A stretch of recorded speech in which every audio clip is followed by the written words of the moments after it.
बिस्मिल्लाहिर्रहमानिर्रहीम। अस्सलाम वालेकुम नाज़रीन, मैं हूं सैयद अनवारुल हसन और आप देख रहे हैं प्रोग्राम सच तो यह है पीटीवी न्यूज़ इस्लामाबाद स्टूडियो से। नाज़रीन, मुल्क की सियासत का पारा हाई है। तहरीक इंसाफ एहतजाज की हिकमत अमली पर गामजन है और स्ट्रीट मोबिलाइजेशन को लीड कर रहे हैं वज़ीर आला खैबर पख्तूनख्वा सोहेल खान अफरीदी साहब, जो कराची में मौजूद हैं और अपनी सियासी पावर शो वहाँ कर रहे हैं। इससे कबल वो हैदराबाद गए और हैदराबाद से कराची वापसी में देरी की वजह से उन्होंने पीपल्स पार्टी पे लफ्जी गोलाबारी की, जिसका पीपल्स पार्टी की जानिब से भी जवाब सामने आया है, यानी टकराव की एक सूरत हाल है। फिर दूसरी जानिब 9 मई के मुकदमे में और 9 मई के जो इंसिडेंट्स हुए थे उसमें वज़ीर आला खैबर पख्तूनख्वा सोहेल खान अफरीदी साहब की मौजूदगी की तस्दीक हो गई है। पंजाब फोरेंसिक लेबॉर्ट्रीज को जो वीडियो ऑडियो मटेरियल पेशावर की इंसदाद दहशतगर्दी की अदालत ने भेजा था, जिनको पेशावर के पुलिस वालों ने सबमिट किया, उसमें जो उनकी प्रोफाइल तस्वीर है और वहाँ की जो तस्वीर है वो मैच कर गई है। और सिर्फ वज़ीर आला नहीं बल्कि इसमें कामरान बंगश, इरफान सलीम, तैमूर सलीम झगड़ा की तस्वीरें भी मैच कर गई हैं। इसके क्या लीगल और पॉलिटिकल इंप्लीकेशंस होंगे बिलखसूस वज़ीर आला साहब के लिए? क्या उनकी जो वज़ीर आला की कुर्सी है वो ख़तरे में पड़ सकती है? इस पर रद्दमल भी सामने आया है। हुकूमत की जानिब से कहना है कि ये वाज़ेह हो गया इन सबूतों से कि PTI जो है वो मुलव्विस थी 9 मई के वाक़यात में, जबकि तैमूर सलीम झगड़ा साहब की जानिब से कहा गया है कि उनका FIR में नाम ही नहीं था।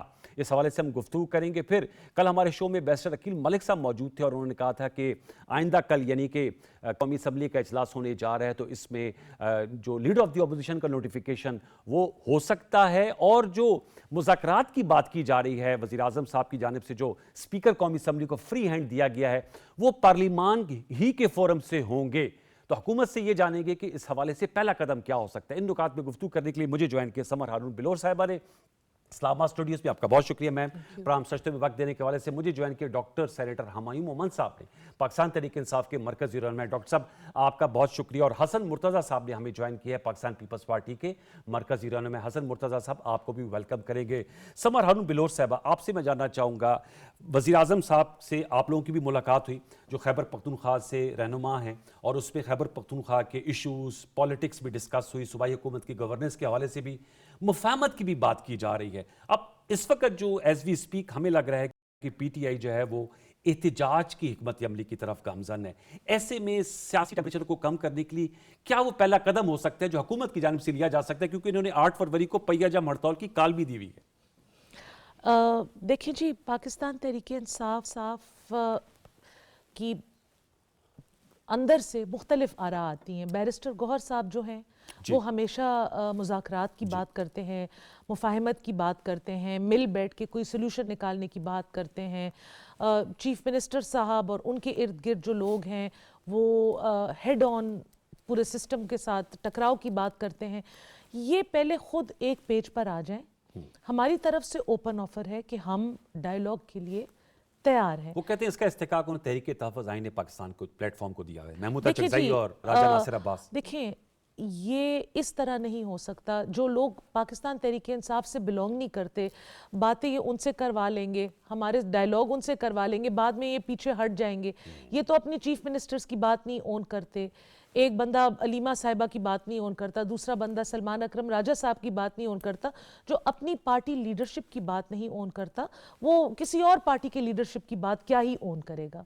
आप देख लें, ये महमूद खान अचकज़ई साहब और ये राजा साहब लाहौर के दौरे पे गए थे, इनको कितने लोगों ने वेलकम किया, कौन इनकी प्रोग्राम में गया, PTI के जो वर्कर्स थे उन्होंने कितनी इस चीज़ को मरकज़ी क़यादत भी नहीं थी इनकी, कोई भी नहीं थी। तो देखिए, इस तरह ये सिर्फ एक टाइम वेस्टिंग टेक्निक है। अगर जो इनकी पार्टी है, जो इनकी पार्टी के ओहदेदारान हैं, वो बात करना चाहते हैं, मोस्ट वेलकम, आए बात करें। कॉन्फिडेंस बिल्डिंग मेजर्स पहला कदम कौन उठाएगा? आप उठाएंगे या ये हमने उठाएंगे? तो ऑफर की हुई है ना, ये मुलाकात की शर्त रखी हुई है ना उन्होंने बुनियादी तौर पे, तो पानी चेयरमैन PTI से। उसके ऊपर भी देखिए, उसके ऊपर भी हमारी तरफ से कुछ शराइत थी, कुछ बातें थी पीछे। ये शर्तों को मान के फिर उन बातों से बैक ट्रैक हो जाते हैं, for lack of a more harsh word than I was going to use.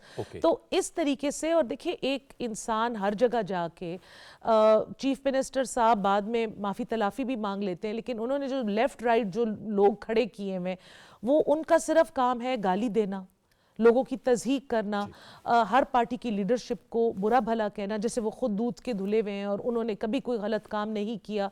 तो देखिए इस तरह के मामलात में किसके साथ मुज़ाकरात करें और कैसे सियासी टेम्परेचर वेरी नीचे करें। इंपॉर्टेंट। मैं सेनेटर हमारी साहब आपसे जानना चाहूंगा सर, स्ट्रीट मोबिलाइजेशन जो है वो टास्क दिया है सीएम केपी को। हमें सब आप खुद भी एक पार्टी के सेनेटर हैं, आपकी पूरी हायरार्की है, चेयरमैन है जैसे मैम कह रही हैं, बैरिस्टर गौर हैं, आपके सेक्रेटरी जनरल सलमान अकरम राजा हैं, अली जफर साहब हैं।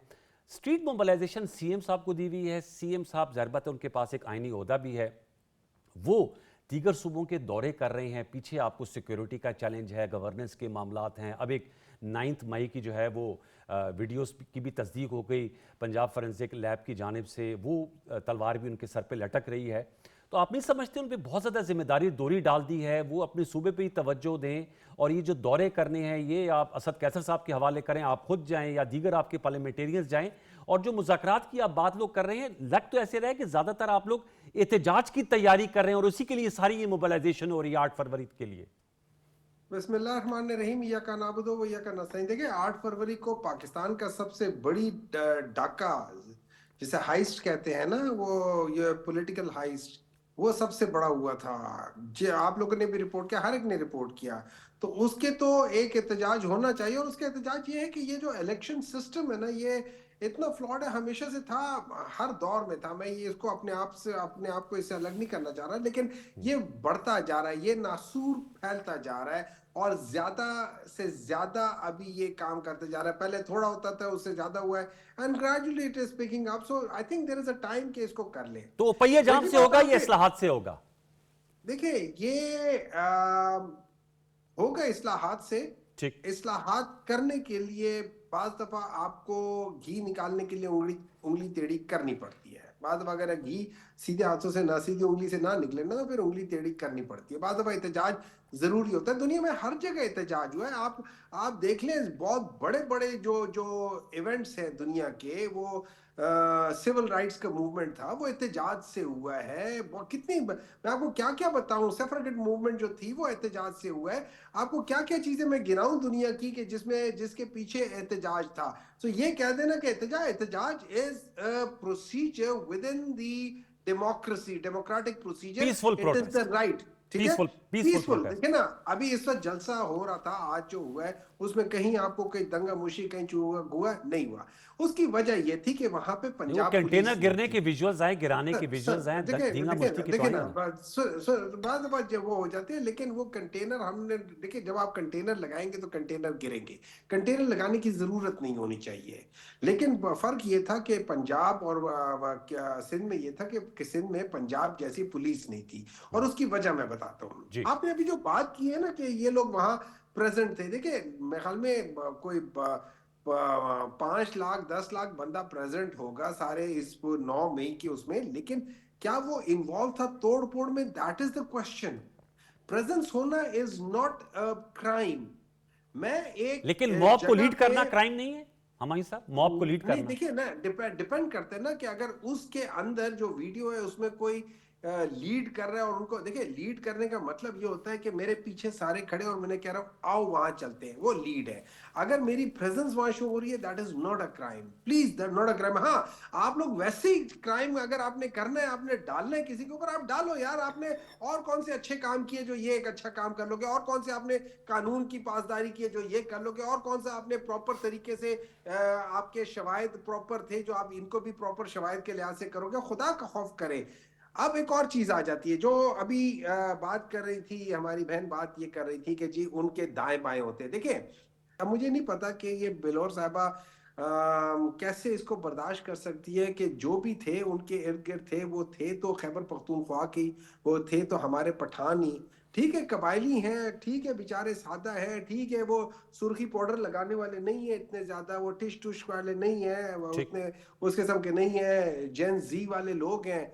तो उनको जेंजी वाले चाहिए हैं क्या कि वैसे। ना, हमारे सब ये देख लीजिएगा आपने क्या, वो जेंजी वाले हैं। आप देख ले, ये सारी की सारी 30 समर से साहब नीचे मुस्कुरा रही हैं, इसलिए मैंने कहा कि ये सारी की सारी 30 से कम वाले हैं। इनको अच्छा काबू अच्छा। करना आप लोगों के बस की बात नहीं होगी, ये याद रखें। आप जनरेशन और मैं वाई, तो बूमर्स हैं ना।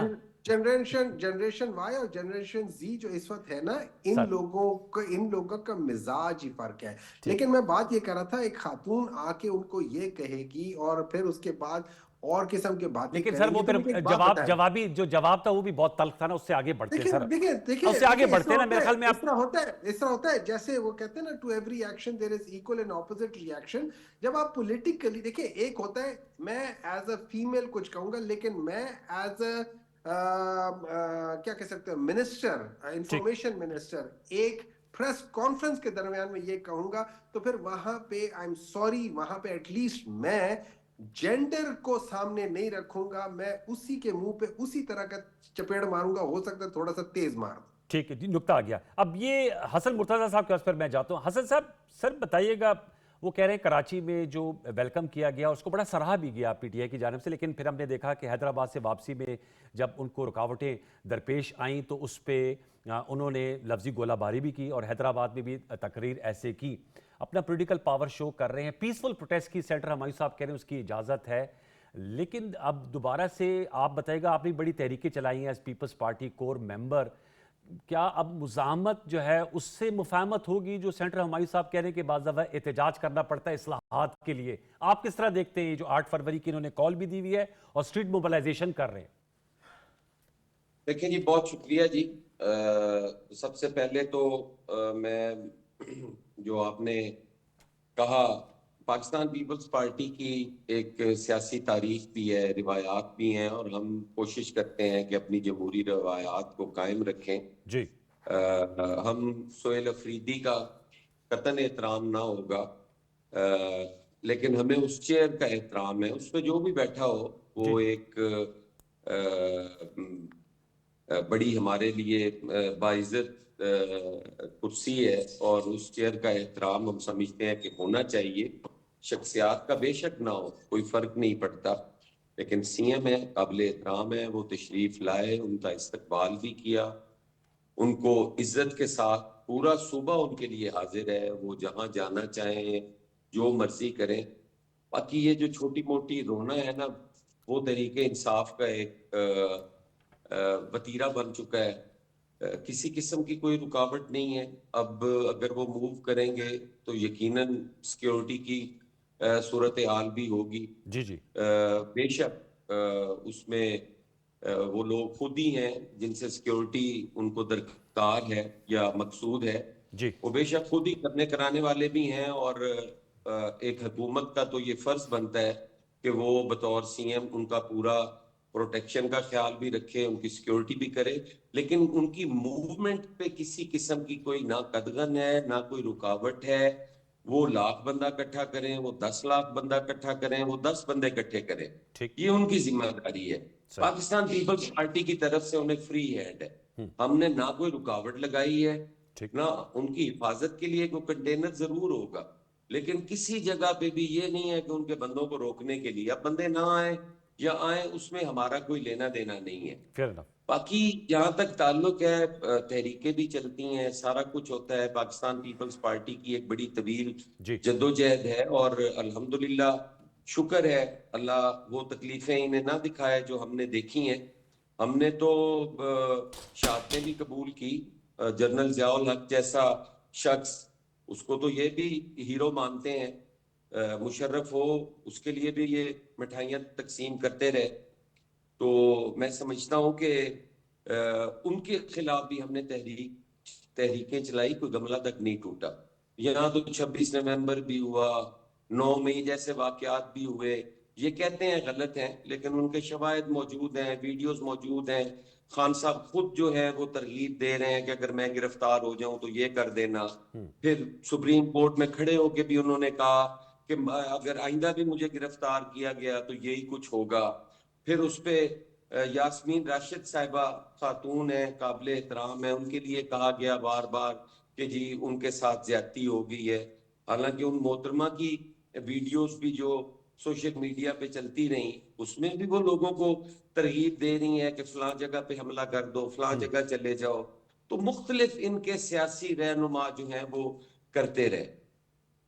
तो आज अगर ये समझते हैं कि हम डायलॉग बिल्कुल ये मैं नहीं कहता कि 8 फरवरी की कॉल जो है उसे कॉल ऑफ कर दें और वो खत्म कर दें, वो इनका हक है, इनको ठीक। करना चाहिए। और गवर्नमेंट को भी पूरा हक है कि अगर कोई लॉ एंड ऑर्डर की सिचुएशन पैदा करता है तो उस पर वो भी भरपूर जवाब दे। पुरअमन रहकर एहतजाज करने में कोई हर्ज नहीं है, लेकिन अगर कोई किसी के अमन के लिए खतरा बने तो यकीनन रियासत को वहां पे हरकत में भी आना चाहिए और रियासत को वहां पे अपना किरदार भी अदा करना चाहिए। अगर किसी टैक्स पेयर की जान और माल को खतरा होता है तो रियासत जिम्मेदार है उसको प्रोटेक्ट करने की। सही। तो ये चीजें हैं, बाकी कतन कोई नहीं है। तहरीक इंसाफ के साथ जहां तक मैं एक सियासी कारकुन की हैसियत से मैं ये समझता हूं कि उनके साथ कतन मुज़ाकरात जो है वो नहीं होने चाहिए। अच्छा, वो खुद भी ये वो मैं कहते दोबारा हैं ये कि स्टे सर, ये स्टे ऑन दिस पॉइंट, ये बड़ा अहम नुकता उठाया हसन भाई आपने उठाया कि मुज़ाकरात नहीं होने चाहिए, लेकिन उस पर मैं आता हूं। मैं जरा मैम आपकी तवज्जो भी चाहूंगा, 9 मई के हवाले से भी बात हुई है, चूंकि आपका ताल्लुक पेशावर से है। अभी आपने सुना सेंटर हमायूं साहब कहते हैं कि मॉब वहां पर प्रेजेंस जो है वो इन इटसेल्फ एक क्राइम नहीं है।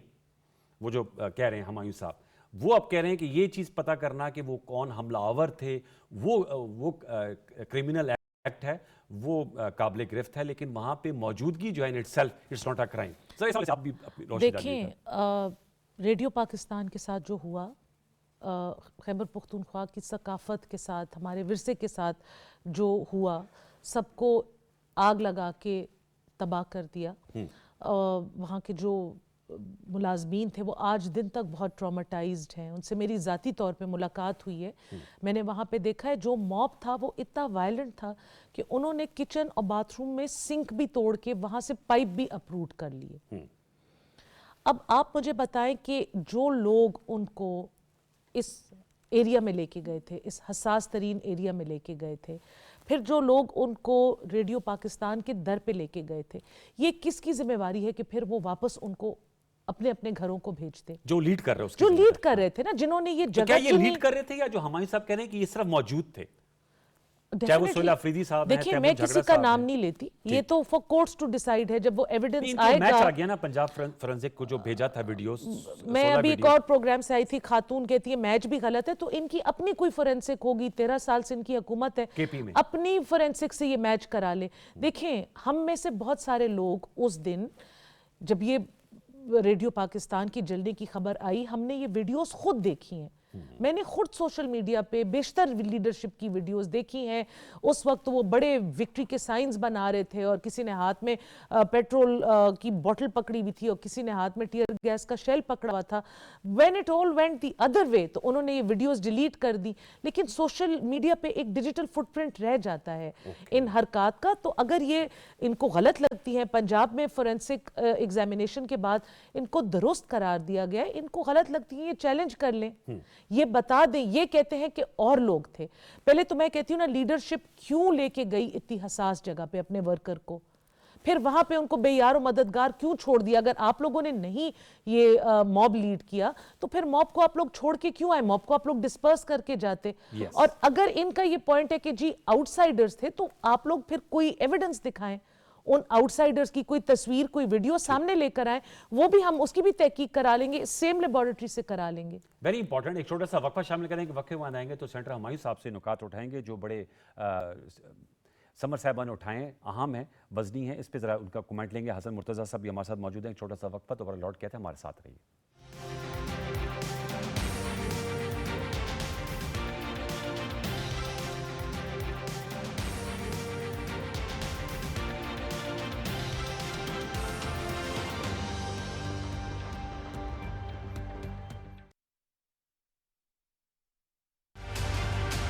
इनफरादी नहीं, इज्तमाई काविश ही कौम को कामयाबी से हमकनार करती है। इससे पहले कि पोलियो हमारे बच्चों को उम्र भर के लिए माजूर बना दे, इन्हें पोलियो के कतरे जरूर पिलवाएं। महकमा सेहत की टीमों से ताउन करते हुए जिम्मेदार शहरी होने का सबूत दें, क्योंकि सेहतमंद बच्चे ही कल के रोशन मुस्तकबिल की जमानत हैं। पोलियो से पाक पाकिस्तान, हर बच्चे के लिए।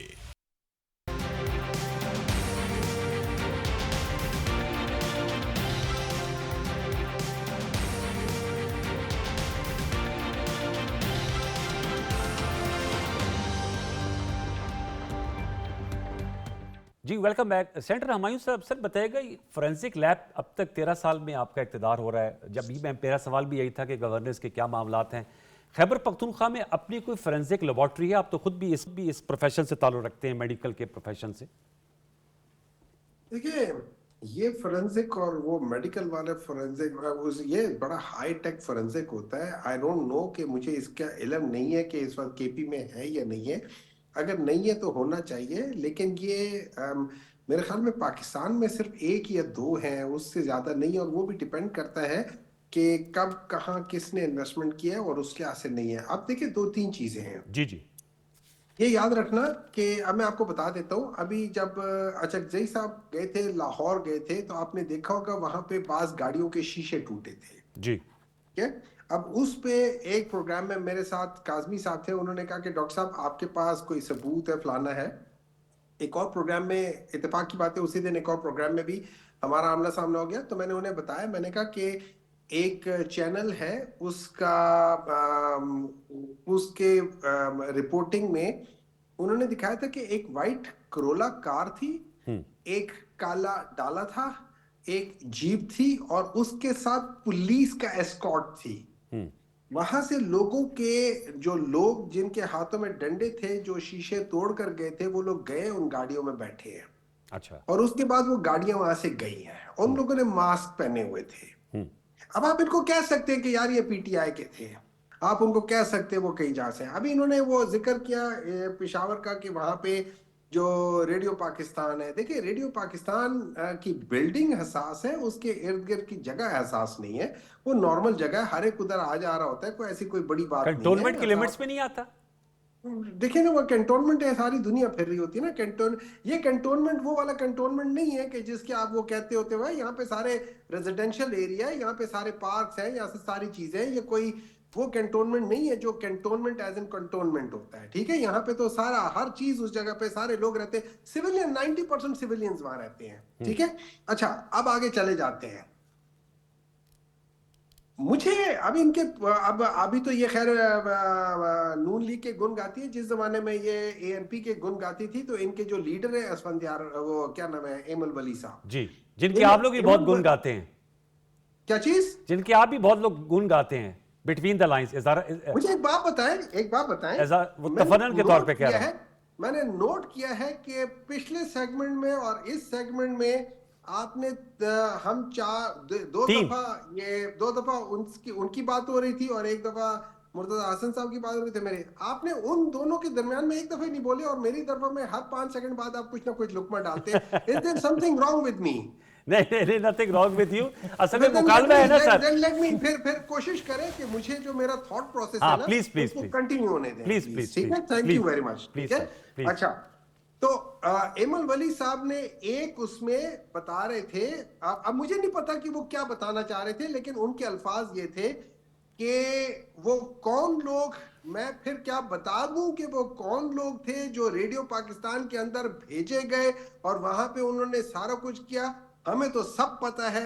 अब इस चीज ने मुझे ऑनेस्टली, इसने मुझे बड़ा मेरे दिमाग में आया कि यार ये क्यों ऐसा कह रहा है। और एमल वली साहब ने, ये याद रखिए, इन्होंने सेनेट के हाउस में भी बहुत सारी ऐसी बातें की हैं जिससे बहुत ऐसा लगता है जैसे as a PTI was framed in it, वो जिस किस्म की वो बातें करते हैं। अब मैं दोबारा बता रहा हूं आपको, मैं दोबारा अप्रिशिएट करता हूं पीपल्स पार्टी वालों को कि जिन्होंने एक ऑल्दो आई हैव गॉट, जो उन्होंने हशर 27वीं तरामीम के बाद इस मुल्क की जुडिशरी का कर दिया है, अवाम या कौम उनको कभी बख्शेगी नहीं, लेकिन एटलीस्ट उनके अंदर थोड़ा बहुत है कि उन्होंने ये जो किया ना कि एक वजीर आया तो उसको सपोर्ट किया और उसको हेल्प किया, और उसको इवन क्या छोटे मोटे वाकयात हो जाते तो उसको इग्नोर करने चाहिए। ठीक है, लेकिन प्रॉब्लम, देखिए प्रॉब्लम ये है, जो असल प्रॉब्लम है वो ये है कि मुझे उनकी एक बात से जरा थोड़ी सी तकलीफ हुई है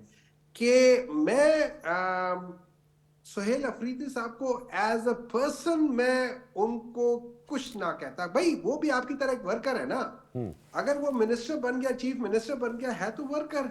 if you can not respect a worker, you can not respect thing. हाँ, अगर आप कुर्सी की पूजा करते हैं तो कुर्सी के ऊपर आप किसी को भी बिठा दो। ओके, ठीक है। उसकी कोई वर्थ हो ना हो, बिठा दो, आप जरूर उसकी पूजा करोगे। लेकिन अगर आप वर्कर की पूजा करोगे ना, या वर्कर को रिस्पेक्ट दोगे ना, तो फिर वो कुर्सी की रिस्पेक्ट बढ़ जाएगी। ओके सर, कुर्सी अब आप की वजह से लोगों की रिस्पेक्ट नहीं होती, लोगों की वजह से कुर्सी की रिस्पेक्ट होनी सर, अब चाहिए। आपको मैंने देखे टोका नहीं आपने कहा था, लेकिन मैं ये आपको आप बताता थ्रू चलूं दरम्यान में बोल रहे हैं, अभी कि भी आप दरम्यान में थ्रू बोल रहे हैं, बोलिए, आप बोलिए, मैं नहीं, चुप आपका रहता हूं। बात तो, आपका मौकफ तो आ गया था। अब तो मैंने हसन साहब के पास जाना है, लेकिन आपने चूंकि अभी तो मेरा मौकफ आ रहा था, लेकिन चले आप नहीं, मैं उस हवाले से आना चाह रहा हूँ, रेडियो पाकिस्तान पे आना चाह रहा हूँ, क्योंकि उसमें मैंने बड़े शोज किए थे। तो आपने अमल वली साहब को कोट किया। मेरे शो में शौकत यूसुफजई साहब आए थे उन दिनों, जो आपके इस वक्त डिप्टी सेक्रेटरी इत्तलात हैं, और उनकी मैंने तस्वीर देखी थी, उन्होंने अपनी मुझे वीडियो भी भेजी थी जिसमें उनके कपड़े फटे हुए थे, और उनका मैं अपने वर्कर्स को रोक रहा था।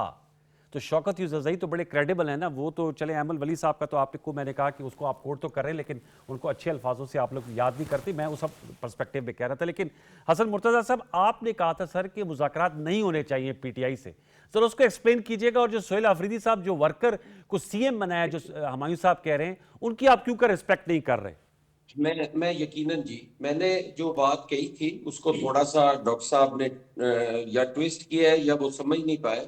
मैंने कहा है कि उनसे हमारे लाख इख्तलाफ हो सकते हैं, हाँ, उनसे उनकी शख्सियत से इख्तलाफ भी हो सकता है, झगड़ा भी हो सकता है, लेकिन जो उस शेर का एहतराम है वो जरूरी है।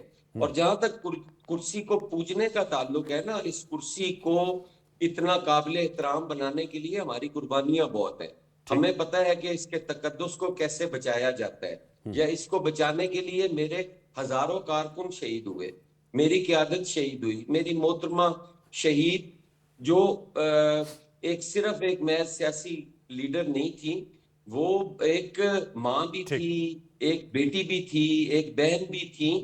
और उन्होंने जिस तरह से इस मुल्क के अंदर खवातीन को उनका वो मकाम दिया, शायद वो उसकी तारीख में मिसाल नहीं मिलती। ठीक। अब सर मुज़ाकरात हमने क्यों नहीं करना चाहते आप? जी, हम इतनी चीजें हमने कुर्बान की हैं, और अगर अब भी कोई उसके तकद्दुस को या कोई समझे कि इस पे कोई ऐरा गैरा आके बैठ जाए, मैं नहीं समझता कि वो इस किस्म की पाकिस्तान पीपल्स पार्टी ठीक उसकी इजाजत देगी। सर, पॉइंट मुझे बाहैसियत इंसान सबका एहतराम है, लेकिन ये आईनी ओहदे हैं, इनका वो लकड़ी की कुर्सी नहीं है कि उसकी हम पूजा शुरू कर देंगे। पूजा तो जिनकी होती है या जिनकी हो रही है, पूजा तो वो है। ठीक। ये कौन सी पूजा है कि अगर मैं कहूं कि एक आईनी ओहदे का एहतराम करो? क्यों ना आईनी ओहदे का एहतराम किया जाए? क्या उन ओहदों के लिए हमने कुर्बानियां नहीं दी? हमारे कारकुन सड़कों पे असैसिनेट नहीं हुए? हसन हमने भाई, आपका किले नुक्ता आ में गया था सर, मैंने गोलियां थोड़ा नहीं आगे मारी, पेसअप करना है। हमने कोड़े नहीं खाए। ठहर जाए ना जी, मुझे बात कर लेने दे। आप बोलते रहे, मुझे कोई एतराज नहीं आपके बोलने पे। डॉक्टर साहब को शायद कोई होगा, मैंने अपनी बात जो की है वो मैंने पूरी करनी है। सर सर और सर जहां तक ताल्लुक है मुज़ाकरात का, सर मैं बिल्कुल ये कहता हूं कि मुज़ाकरात की जरूरत नहीं है। मुज़ाकरात क्या आप राजा नासिर से करेंगे? इलामा नासिर साहब जो ईरान में तो कहते हैं कि जो बलवाई हैं वो घरों को जाए, और पाकिस्तान में कहते हैं कि बलवाई सड़कों पे आ जाएं, इंपॉर्टेंट पॉइंट। उनके साथ मुज़ाकरात होंगे। अचकज़ई साहब जो पंजाब से एक सीट नहीं निकाल सकती उनकी जमात, क्या मुज़ाकरात उनके साथ होंगे? पख्तूनख्वा से अगर मुज़ाकरात के लिए कोई सीरियस है तो यकीनन तहरीक इंसाफ को उसमें आना चाहिए और वो मुज़ाकरात करे। और जो जिस नाम पे इन्होंने पता नहीं वो तहफ़्फ़ुज़ आइन के तहरीक तहफ़्फ़ुज़ आईन पाकिस्तान, आईने पाकिस्तान बना दी है, तो पार्लियामान थोड़ी है आइन के तहफ़्फ़ुज़ के लिए। आप जुडिशरी को कहते हैं कि 27वीं तरमीम में जुडिशरी के खिलाफ बहुत कुछ हो गया। 27वीं तरमीम में अगर रास्ता रोका गया है तो साकिब निसार जैसे लोगों का रोका गया है, ठीक है, बंदयाल जैसी जुडिशरी का रास्ता रोका गया है। मंसूर अली शाह और वो एक और साहब बहुत बड़े बनते थे कि हमने जी बड़ी हमारी बड़ी कुर्बानियां हैं जुडिशरी की आजादी के लिए। रिटायर भी नहीं हुए, इस्तीफे दिए हैं, ठीक है। कितने कितने पैसे लिए हैं वो तो बताएं। ओके हसन भाई, नुक्ता आ गया था। ऐसे बिस्तों के लिए आप कहते हैं कि 27वीं आईनी तरमीम आ गई है तो कोई गलत हो गया। पार्लियामान का हक था, वो आई है। 28वीं भी आएगी, 29वीं भी आएगी। ठीक है। आईनी तरमीम आने में तो कोई हर्ज नहीं है। ओके, सर, लेकिन अब ऐसे जज नहीं आएंगे जो मुल्जिमों को उठ के खड़े होके वेलकम करेंगे अदालतों मैं में। हमायूं साहब आपको अब ऐसे मुझे मालूम जज है नहीं आएंगे जिनको घरों से टेलीफोन आएगा। यू हैव द राइट कि टू ये रिप्लाई, फैसला लेकिन कर मैं दो। चाहूंगा कि समर अब साहब अगर को बात करें। मेरिट पे कोई जज आ गया है, अब अगर लोगों को इंसाफ मिलने की कोई तवक्को हो हसन गई भाई है, आपका नुक्ता तो आ गया आज सर। हम ये सारे जजेस के बारे में सोच रहे हैं कि ये लोग उन पे तो ये ये बड़ी कुछ नहीं कदम है। लग गई और जी। छुरी चल गई। जी। किसी पे कोई छुरी नहीं चली। हाँ, चलिए आप पहले जवाब दे दीजिएगा हमायूं साहब, फिर मैंने क्लोज इनसे कराना है समर साहब से। सर वो कह रहे हैं तहरीक तहफ़्फ़ुज़ आइन पाकिस्तान के बजाय आप पीटीआई खुद सामने आए और मुज़ाकरात में शामिल हो। आपके अपने चेयरमैन बैठे हैं, आपके सेक्रेटरी जनरल बैठे हैं। वैसे राय तो बिल्कुल ठीक है उनकी, मैं एग्री करता हूँ। आप पार्लियामेंट का फोरम है, आप करें। मैं आपको एक बात बताता हूँ। देखिए, मुज़ाकरात में मैं सबसे असल चीज ये हो जाती है कि अगर मैं और आपके दरमियान में एक टसल है, तो बाज दफा मुझे और आपको डायरेक्ट मुज़ाकरात नहीं करने होते। दरमियान में जो बाज लोग बाकी होते हैं, जिनके साथ शायद आप पहले रह चुके, जिनके साथ आपका मसला नहीं है, वो करे। मैं मेरे लिहाज से मेरी प्रायोरिटी तो इमरान खान होगी। सपोज के यार उसके ऊपर जो मतलब इन लोगों ने दुनिया का जो गलीज तरीन केस था, जो मुसलमानों की हिस्ट्री में पहली बार किसी ने इतना घटिया गेस किया है, तो वो इन लोगों ने किया। तो इस वजह से तो बात चीजें तो हो जाती है। लेकिन देखिए, ये जो हम कहते हैं ना कि भाई इनके साथ बातचीत कर, या ये प्रॉब्लम कभी आता ही ना अगर इमरान खान से, जो जैसे कोर्ट ने कहा हुआ है कि हर दूसरे हफ्ते में 2 दफा मुलाकातें हो जाती, वो हो जाती तो शायद आज नौबत ही इन चीज की अच्छा। नौबत ही ना आती, ये मुलाकात प्रॉब्लम हो ही ना जाती। होता। ये ठीक। प्रॉब्लम्स जो होती है ना, देखिए ये प्रॉब्लम्स क्रिएट इसी वजह से होती हैं जब आप जानबूझ के क्रिएट करना चाहें। ठीक। जब आप ये प्रॉब्लम क्रिएट करने की कोशिश करते हैं तो उससे प्रॉब्लम होती है। ये और नंबर टू देखिए, मैं आपको एक और बात बताता हूँ। अगर आप लोगों ने ये करना है कि भाई आप लोग कहते हो कि जी हमने मुज़ाकरात नहीं करनी, आप बेशक ना करो। नहीं, ये नहीं कह रहे, वो कह रहे हैं हमें बेशक पीटीआई से करने हैं, वो ये कह रहे हैं। नहीं देखिए, सुन ले ना, तहरीक तहफ़्फ़ुज़ आइन से नहीं करने। सुन ले 4 साल हो गए, अभी तक पाकिस्तान पॉलिटिकली स्टेबल नहीं हुआ। ये मैं सवाल और पूछना ये है समर साहब से। और ये बात है कि पाकिस्तान आज तक ये जो 4 साल है ना, ये पाकिस्तान की मुआशी जिंदगी के बदतरीन साल है। ये इन 4 सालों में नॉर्मली पहले हमेशा ये होता था कि साथ वाले ममालिक जो थे ना, वो पाकिस्तान से आगे जा रहे थे। ये वो 4 साल है जिसमें पाकिस्तान अपने से पीछे जा रहा कमाल है। कर रहे हैं। दिसंबर में सबसे ज्यादा रेमिटेंसेस आई है, रिकॉर्ड टूट गए। आप सर रेमिटेंसेस, सर आप देखिए, शायद मेरी बात इंडिकेटर्स को सुनिए, नहीं देख देखिए, रहे मेरी सर, बात बसा सुनिए। एहतराम। खुदा के बंदे, रेमिटेंसेस जो होती है ना, it is not the economy. Sir, remittances मेरा पैसा है सर, डिफॉल्ट की बात ही नहीं हो रही। सर माजरत के साथ डिफॉल्ट, ये तो आप सर डिफॉल्ट पे तो बात ही नहीं हो रही ना। आप तो पाकिस्तान निकल आया डिफॉल्ट से। आज के दिन में भी जो इनके टोटल रिजर्व्स है, वो 2021-22 के रिजर्व से कम है। उस जमाने में मुल्क तबाह हो रहा था, आज मुल्क तबाह नहीं। 21 अरब डॉलर है गालिबन अभी जो है। अब मुझे नहीं मालूम, मैं आई डोंट रिमेंबर 2021 में मैं क्या था, आपको लेकिन बता रहा हूँ ना, मैं आपको अभी आप एक दो वो लोग कह रहे थे ना, मैं बता रहा हूँ ना आपको। अभी भी मेरे ख्याल में इनके अभी 17,500 या इस तरह 17,500 21 अरब डॉलर सर, 21 अरब डॉलर है इस वक्त स्टेट बैंक की रिपोर्ट के मुताबिक। जी मैडम, आप वैसे उनकी, मैं ये हमायूं साहब की बात से मुतफिक हूँ टुवर्ड्स द एंड के मुआशी इस्तेहकाम के साथ सियासी इस्तेहकाम नहीं होगा तो मामलात आगे नहीं बढ़ेंगे। इससे मैं एग्री करता हूँ। सियासी इस्तेहकाम कौन नहीं ला रहा? हुकूमत की जिक्र ज्यादा जिम्मेदारी है ना, आप लोग रिसीव, आप ज्यादा गिविंग एंड पे है ना, आप दे सकते हैं। देखें, ये वो कहते हैं अगर खान साहब से 2 मुलाकातें हो जाती, ये कहते हैं remittances are not an indicator of the economy. वो कहते हैं वो तो स्टॉक वापस आते हैं। Exchange is not an indicator of the economy. जो अच्छे इंडिकेटर्स है उनको ये मानते नहीं है। खान साहब के साथ मुलाकात हो जाए तो जादू वो की कहते हैं छड़ी नौबत ही चल ना आती जाएगी। ना बात। ठीक है, खान साहब के साथ जब मुलाकात होती है तो एक डिस इन्फॉर्मेशन कैंपेन इनकी सोशल मीडिया अकाउंट से स्टार्ट हो जाती है।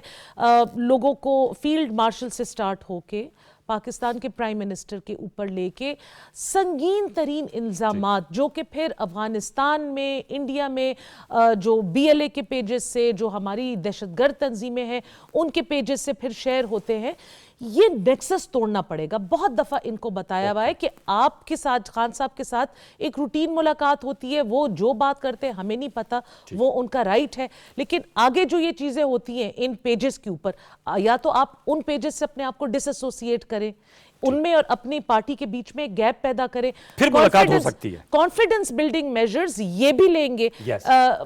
मुलाकात is part of the constitution, लेकिन ये कहीं पे नहीं लिखा हुआ, ना जेल मैनुअल में ना कॉन्स्टिट्यूशन में, कि कैदी से मुलाकात के बाद हर दफा बाहर आके प्रेस कॉन्फ्रेंस हो। ये तो नहीं है, ये तो ये मेरे ख्याल में नहीं है। सलमान अकरम राजा साहब ने एक्सेप्ट भी किया था कि प्रेमिसेस में नहीं हो, कि टीवी टॉक शो में बैठ के कर रहे हैं ना, टीवी टॉक शो में हुमायूं मोहम्मद साहब कर रहे हैं ना। There is no issue. बिल्कुल, ये बात है। चलिए, मेरा I have to leave it here, इस सेगमेंट को यहाँ क्लोज करना होगा। समर बिलोर साहब, thank you so very much. Senator Humayun Mohammad साहब, आपका बहुत शुक्रिया, और हसन मुर्तजा साहब, आपका भी बहुत शुक्रिया। गुफ्तगू सुनी। अब देखते हैं कल जो नया हफ्ता शुरू हो रहा है कौमी असम्बली और सेनेट का इजलास, उसमें क्या माहौल होता है और जो मुज़ाकरात की बात है कितनी आगे बढ़ती है। एक छोटा सा वक्त, दोबारा लौट के आते हैं तो हम OIC का जो एक्स्ट्रा ऑर्डिनरी इजलास हुआ है सोमालिया लैंड के इशू पे, उस पर बात कर रहे होंगे वक्फे के बाद।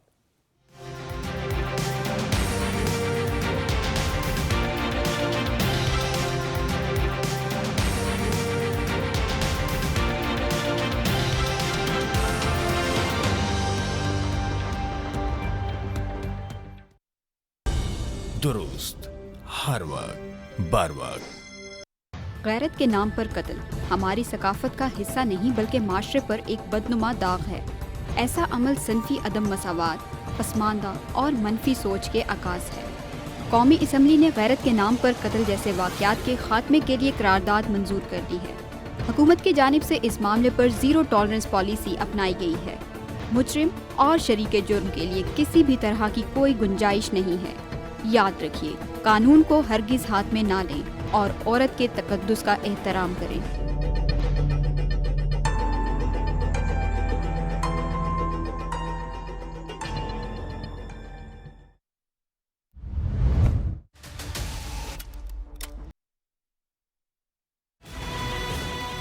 हम हैं सुल्तान आजम, उम्मत मोहम्मदी के रहनुमा, अल सुल्तान इब्ने सुल्तान सुलेमान खान। अगर तुम बारबरोसा को जिंदा पकड़कर ले आए यहाँ, तो इन सिक्कों का निस्फ हिस्सा तुम्हारा हो जाएगा अमीरुल बहर। तो ये सुल्तान मौसम के मंसूबों से भी वाकिफ हो सकते हैं। दारुल हुकूमत में कोई जासूस मौजूद है। करें, हमले के लिए तैयार हो जाओ। बिस्मिल्लाह।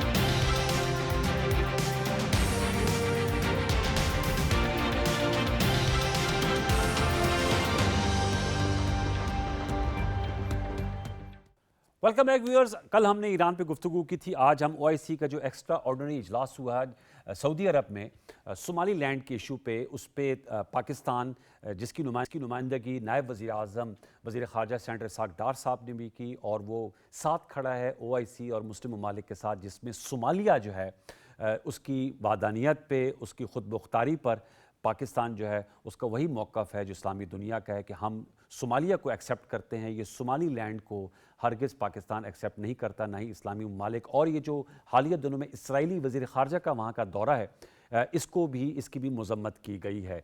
इस हवाले से हम गुफ्तगू करेंगे कि अचानक ये जो दौरा किया जा रहा है, इसके पीछे क्या वो अवामिल हैं और इसके मकासद क्या हैं। उसके लिए हमें माहिर मशरिक़ वस्ता के उमूर के जो माहिर हैं मंसूर साहब, उन्होंने ज्वाइन किया, उनसे हम ज़रा जानने की कोशिश करेंगे। मंसूर जाफ़र साहब, जो एक आम इजलास हुआ उसका एलामिया भी सामने आया है और पाकिस्तान ने कहा है कि सालमियत की हिमायत करता है सोमालिया की, और इसराइली वज़ीर ख़ारजा का जो सोमाली लैंड का दौरा है ये तशवीशनाक है। आप इसको किस तरह देखते हैं और आपके नज़दीक इसके पीछे क्या मुहर्रिकात या अवामिल हैं? जी बहुत शुक्रिया जी। इस वक्त जो सोमाली लैंड का क्राइसिस मैं समझता हूँ सामने आया है, ख़ासतौर पे एक नाम नहाद सफारतकारी की आड़ में इसराइल ने उस पीस ऑफ लैंड को एक आज़ाद खुद मुख्तार रियासत के तौर पे तस्लीम किया है, जो बुनियादी तौर पे जो फेडरल रिपब्लिक ऑफ सोमालिया थी उससे डिफेक्ट करके एक अलग उन्होंने रियासत अपनी बना ली थी। और ये तकरीबन 1991 से इस प्रोजेक्ट पर काम हो रहा था, और उसी दौरान इन्होंने अपनी पार्लियामेंट अपना इन्होंने एक दस्तूर और इसी तरीके से अपनी करेंसी तक जो है वो इवॉल्व कर ली थी। तो अब रिसेंटली जो मैं समझता हूँ इस बासी कड़ी में उबाल आया, और ख़ासतौर पे इसराइल को जो बहुत ज़रूरत से ज़्यादा प्यार और मोहब्बत आया है, क्योंकि दुनिया के जो आज़ाद खुद मुख्तार ममालिक हैं, चाहे वो फ़लस्तीन हो या अदरवाइज़, उनकी आज़ादी और ख़ुद मुख्तारी को तो वो तस्लीम नहीं करता, लेकिन इस नाम नहाद रियासत बल्कि शर के जो जड़ है इसको तस्लीम करने के लिए उन्होंने न सिर्फ बाशगाफ अल्फाज में इसका ऐलान किया, बल्कि इस ऐलान के फ़ौरन बाद उनके जो इसराइली वज़ीर दिफा हैं गिडॉन सआर, वो इंतहाई बदनाम ज़माना उनके वज़ीर दिफा हैं, वज़ीर ख़ारजा, उन्होंने दौरा किया इस सोमालीलैंड का, और वहाँ पे यकीनन जो चीज़ें उनके ज़ेर गौर थी और माजी में इसकी बाज़गश्त सुनाई देती रही उस वक्त के जब गज़ा से जो फ़लस्तीनी अवाम है उनको डिसप्लेस करने के मुख्तलिफ मनसूबे जो हैं वो चाहे अमरीकी इंतज़ामिया की तरफ से सामने आ रहे हों या अदरवाइज़ जो ख़त्ते के कुछ ममालिक की तजावीज़ थी कि कभी उन्हें उर्दन, कभी उन्हें मिस्र और कभी उन्हें किसी जगह और कभी तीसरी जगह,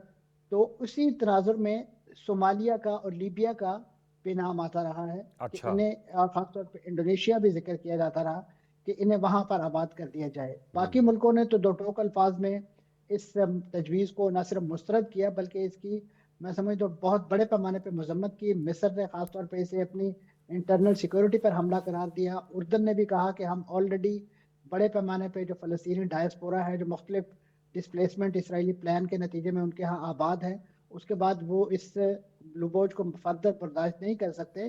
तो उसके बाद ये सोमालीलैंड का जो शोशा जो है वो छोड़ा गया और वहाँ पे इन्हें आबाद सोमालिया में आबाद करने के हवाले से जो है वो प्लान, तो यकीनन इस विजिट का मकसद यही था कि इस वक्त गजा में जो सबसे बड़ा बोन ऑफ कंटेंशन है वो यही फ़लस्तीनियों का वजूद है, क्योंकि उन्हें तो ख़त्म तो कर नहीं सका इसराइल, अगरचे उन्हें बड़े पैमाने पे शहीद किया गया, हज़ारों अफराद जो हैं वो तहक़ीक़ किए गए, बच्चे बड़े बूढ़े, लेकिन उसके बावजूद फ़लस्तीनी अपनी सरजमीन के साथ जुड़े हुए हैं। वो उस अपने बेस कैंप को छोड़ने के लिए तैयार नहीं है जिसे उन्होंने क़िबला अव्वल की आज़ादी की जद्दोजहद का मरकज़ बनाया है।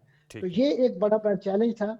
और अब इसी नौइयत के और ये जो इनका दौरा था इसराइली वज़ीर का, उसकी बुनियाद यही थी कि वहाँ पे उस इंतज़ामिया को एक लिहाज से थोड़ा सा न सिर्फ वो किया जाए बल्कि उन्हें माली इमदाद के लालच भी दिए जाएँ। कुर्बान बलोच साहब ने हमें ज्वाइन किया है, एनालिस्ट हैं, सीनियर जर्नलिस्ट हैं। कुर्बान बलोच साहब, यही सवाल आपके लिए है, आप किस तरह देखते हैं सर? ये तो एक तो उन्होंने बताया कि जो फ़लस्तीनी है उनको वहाँ पर आया जा सकता है, जो कि एक प्लान नज़र आता है इसराइल का। दूसरा जो मेरा सवाल था कि ये ग्रेटर इसराइल की भी उसमें फिट होता है कि उधर कंट्रोल भी उनको मिल जाए गल्फ ऑफ ईडन में, तो इस हवाले से आपकी क्या राय? जी बहुत शुक्रिया। ग्रेटर इसराइल के साथ साथ मैं समझता हूँ कि ये इस इशू को इसराइल की तरफ से जो एक जारही वहाँ रियासत है और हुक्मरान है, उनकी ये कोशिश है कि जो भी दुनिया में जहाँ भी जो अस्करी एक मूवमेंट्स हैं या जो अस्करी पसंद हैं, वो कहाँ भी एक अपना ठिकाना एक लैंड अलग करे और ये एज अ जालिम मुल्क, जारे मुल्क उनके सर पर आशीर्वाद का हाथ रखे, उनको ये बावर करवाए कि आपने अच्छा किया। मैं समझता हूँ ये दुनिया में अमन के लिए और उन रियासतों के लिए जो एक कानूनी अक़वाम मुत्तहिदा की एक छतरी तले एक अपनी आईनी कानूनी हैसियत तारीख रखते हैं, उनके लिए खतरात हैं। और इसराइल एज अ प्रॉक्सी ऐसे खित्ते में दुनिया में ऐसी तहारीक को, ऐसी मूवमेंट्स को बढ़ावा देने के लिए तरफ बढ़ रहा है। उसका मकसद खित्ते में, दुनिया में जो इस्तराब है, जो एक बदअमनी है, एक जो अस्करत पसंद है, उसको बढ़ावा देना है। वो खुद भी गजा में, इस फलस्तीन में यही अमल कर रहा है। वो बाकी जो ममालिक हैं जिनकी एक तारीख, एक आईनी, एक अक़वाम मुत्तहिदा में एक आइडेंटिटी है, एक हैसियत है, उसके लिए मैं समझता हूँ कि खतरात हैं। वो अपने माली मफादात तो उसके हवाले से तो जो भी आगे पीछे कर रहे हैं, लेकिन वो दुनिया के सलामती के साथ भी खेल रहे हैं। मैं मसूद जाफर साहब, मौशी क्या पहलू हो सकते हैं जिसकी वजह से इसराइल की ये दौरे भी किए गए हैं? जी, इसमें कोई शक नहीं कि जो बहरा अहमर है वो इस वक्त इंटरनेशनल शिपिंग लेन्स के लिए एक बहुत बड़ा रूट है और बड़ा नेविगेशन वहाँ होती है। और आपने अभी देखा होगा कि जब यमन का क्राइसिस हुआ था और ख़ासतौर पे इसराइल के साथ जो मतबड़ थी ईरान की, तो उस दौरान बड़े पैमाने पे जो वहाँ से यमनी जो हूसी हैं वहाँ से मिसाइल फायर करते रहे हैं, और खुद जो बहर अहमर में इसराइल की डेस्टिनेशन पर जाने वाले जो मुख्तलिफ बहरी जहाज़ थे वो भी उनका निशाना बनते रहे हैं। तो इस वक्त इसराइल ये चाहता है कि कम से कम बहर अहमर का जो रूट है वो महफूज कर लिया जाए, ताकि उन तक जो सप्लाई चेन है वो न सिर्फ कारोबारी बल्कि दिफाई और अस्करी नौइयत की जो सप्लाई चेन है वो किसी तरीके से इंश्योर हो सके। और उसे इंश्योर करने के लिए ये जो सोमालिया के अंदर अपनी जो सोमाली लैंड के अंदर जो उनकी रिकग्निशन है या वो बहर अहमर के बिल्कुल किनारे पर है, तो उस हवाले से उनकी अहमियत है। और मुख्तलिफ पोर्ट्स जो हैं, ख़ासतौर पे अभी यमन ही के अंदर जो एक क्राइसिस पैदा हुआ है कि जिसमें वहाँ की जो STC है उन्होंने एक इस नौइयत की एक्टिविटी की गई, जिसके नतीजे में एक पूरा दाखिली तौर पे एक बहरान पैदा हुआ, और वहाँ पे भी एक अलग रियासत कायम करने की जो कोशिश जनूब में की गई है, उसका मकसद भी यही है कि वहाँ पे इसराइल अपने फुट होल्ड बना सके। और यही जो मुख्तलिफ इस्लामी मुल्कों के अंदर जो हिस्से बखरे करने का जो मंसूबा है वो ना सिर्फ मशरक़ वस्ता के अंदर बल्कि यहाँ पे इस वक्त हॉर्न और अफ्रीका के अंदर और इवन दीगर अफ्रीकी ममालिक के अंदर भी जो है वो शद्दमत से इसराइल जो है, यही वजह आप देख रहे हैं कि इसी नौइयत का क्राइसिस आपको सूडान के अंदर दिखाई देता है। वहाँ पे भी इस तरह 2 आर्मी, इसी तरीके से लिबिया के अंदर भी जो वहाँ पे तमाम जगहों पे आपको इसराइल के फुट होल्ड जो हैं उनके फुटप्रिंट्स जो हैं वो दिखाई देते हैं। और उसकी रीज़न क्योंकि इन सब तमाम मुल्कों के अंदर जो नेचुरल रिसोर्सेज हैं, चाहे वो गोल्ड के हों, तेल के हों, गैस के ज़खायर हों, वो तमाम पर इसराइल की जो नज़र है और वो अपनी जो तवानाई की ज़रूरतें हैं उनके लिए इन तमाम मुल्कों को इस अंदाज से जकड़बंदियों में रखना चाहता है कि इनका तमाम का तमाम जो वो तेल और उनकी गैसेस के रिसोर्सेज जो हैं वो निचोड़ कर वो अपने यहाँ अपने अवाम, अपने जो पॉपुलेशन है उसकी वेलबींग के लिए इस्तेमाल करें। बड़ा इस वक्त अहम नुकात उठाए आपने सर, मंसूर जाफर साहब आपने और कुर्बान बलोच साहब ने। मुझे यहाँ वाइंड अप करना पड़ेगा। बहुत शुक्रिया मंसूर, आपका मिडल ईस्ट के एक्सपर्ट हैं और जिस तरीके से वो एक्सपर्टीज से बता रहे थे कि ये जो खलफिशार या इस तरह की कशमकश की जो सूरत हाल है इसके पीछे क्या एक ग्रेटर एजेंडा है इसराइल का। और कुर्बान बलोच साहब भी इस हवाले से गुफ्तगू कर रहे थे। व्यूअर्स, जो इंटरनेशनल सिनेरियो है वो भी बहुत तवज्जो तलब है। नेक्स्ट डोर हमारे नेबर है ईरान के दाखिली हालात, कल भी हमने इस पर सेगमेंट किया। और ये सोमाली लैंड का मामला, फिर जो वेनेजुएला के साथ अमेरिका की जानिब से हिकमत अमली इख्तियार की गई है, यकीनी ये बड़े गहरे नकूश छोड़ सकते हैं आलमी सियासत पे। हम इस हवाले से भी अहाता करते रहेंगे। इस हफ्ते का स्पेल अपने अख्ताम को पहुंचता है। कमिंग फ्राइडे तक मुझे सैयद अनवारुल हसन और सच की प्रोडक्शन टीम को इजाज़त दीजिए। अपना बहुत सा ख्याल रखिए। अल्लाह ने के बाद।